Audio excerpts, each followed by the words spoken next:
എന്താ മതിയോ? മതി, ധാരാളമായി. അടേങ്കപ്പ കാലക്കി. ഇപ്പഴാണ് ശരിക്കും ഒരു ഉണ്ണികൃഷ്ണനായത്. ഇപ്പോഴെങ്ങനെയുണ്ട് നമ്മുടെ ഗുരുരസായനത്തിന്റെ എഫക്റ്റ്? എഫക്റ്റിന്റെ കാര്യമൊന്നും പറയണ്ട, എനിക്കറിയാം ഞാൻ പെട്ട. എടാ, എനിക്കൊരു സംശയം. നിന്റെ ഈ മീശ വെക്കലും ഹെയർ സ്റ്റൈലും ഒക്കെ കണ്ടിട്ട് വല്ല പെമ്പിളേരും പറഞ്ഞിട്ടാണോ നീ ഇങ്ങനെയൊക്കെ? അപ്പൊ എന്റെ സംശയം ശരിയായല്ലോ. ആരാ ആരാ? അവിടുത്തെ മൂത്ത കുട്ടി പറഞ്ഞിട്ടാ. മായ ചേച്ചിയോ? ആ വന്നല്ലോ, കൺഗ്രാറ്റുലേഷൻ. എന്താ ഇവൻ ഇങ്ങനെ മാറ്റിയെടുത്തതിന്. എന്താ ഇങ്ങനെ തിരിഞ്ഞു നിൽക്കുന്നത്? അതൊക്കെയുണ്ട്. അവൻ ഹെയർ സ്റ്റൈലൊക്കെ മാറ്റി, മീശയുടെ ഷേപ്പും മാറ്റി.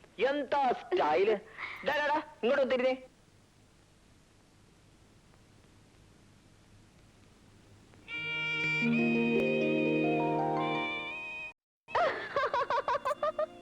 അമ്പോ, തകർത്തു. ഇതെങ്ങനെ ഒപ്പിച്ചെടുത്തു? സിന്ധു, നീ ഇത്തിരി കൂടുന്നുണ്ട്. മാപ്പ് സാർ. മായ ചേച്ചിയാ ഇവന്റെ രൂപ ഇങ്ങനെ മാറ്റിയെടുക്കുന്ന ഇവൻ പറയുന്ന. ദേ, ക്രെഡിറ്റ് മായ ചേച്ചിക്ക് മാത്രമുള്ളതല്ല, എനിക്കും തരണം. എന്റെ ഗുലുകുല ഇവൻ അതിനുള്ള തന്റെ ഇടം കൊടുത്തത്. അതെ അതെ, അത് കഴിച്ചതിന്റെ ക്ഷീണം ഇപ്പോഴും ഉണ്ണിക്ക് മാറിയിട്ടില്ല, അല്ലേ ഉണ്ണി? പിന്നെ എനിക്കൊന്ന് എത്ര പ്രാവശ്യം വയറ്റിന്ന് പോയത്?